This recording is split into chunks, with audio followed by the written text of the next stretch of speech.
অনেক দিন আগের কথা। এই জঙ্গলে একসময় বাস করত একটি ময়ূর।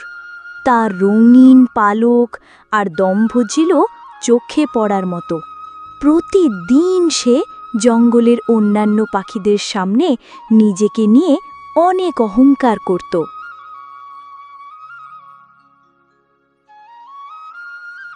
কিরে বানর, তাকাইয়া আছস কেন? তাকাইয়া থাকলে লাভ নাই, আমার মতো সুন্দর হইতে পারবি না, আর ভুলেও আমার সামনে পড়বি না।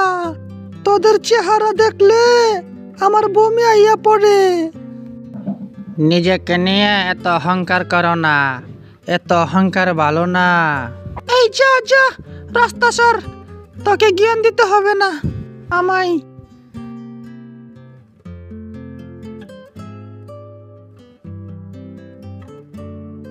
কিরে কাক, তাকাইয়া আছস কেন এইভাবে?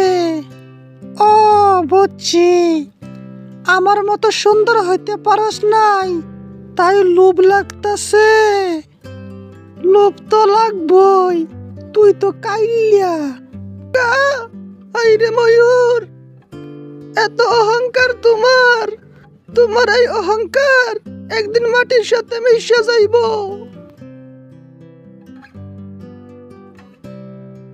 কাক বন্ধ, কি করতেছ? এই তো বইয়া রইলাম। জানো বন্ধু, আসার পথে ময়ূরের সাথে দেখা হয়েছিল। ময়ূর আমারে কত কথা শোনাইয়া গেল। ময়ূরের সাথে আমারও দেখা হয়েছিল, আমারও অনেক কথা শোনাইয়া গেছে। ময়ূর অনেক অহংকারী। ময়ূর দেখা একটু সুন্দর, তাই সে অনেক অহংকার করে।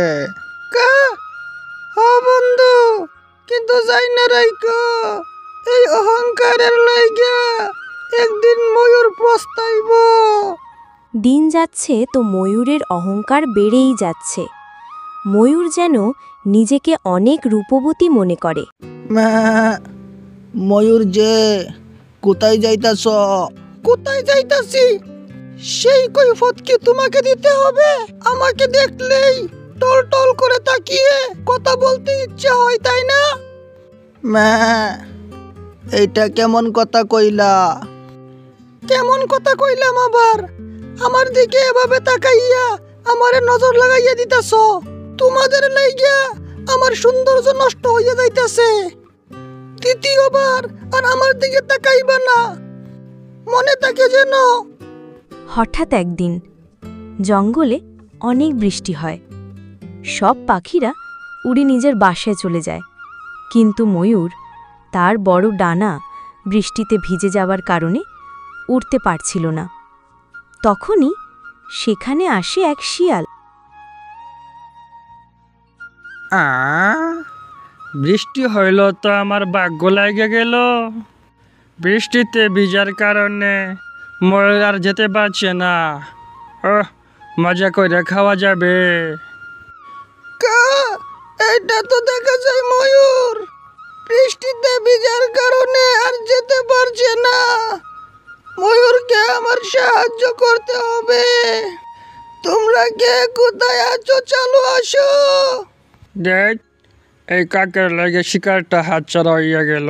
কাক চিৎকার করার পর সকলেই ছুটে আসে এবং তারা সবাই মিলে ময়ূরকে একটি গাছের নিচে নেয়। তার কিছু সময় পর যখন বৃষ্টি থেমে যায়, তোমরা আমাকে ক্ষমা কইরা দিও। আমি তোমাদের সাথে এত খারাপ ব্যবহার করার পরেও তোমরা আমাকে এত বড় উপকার করেছো। আজকের পর থেকে তোমরাই আমার আসল বন্ধু।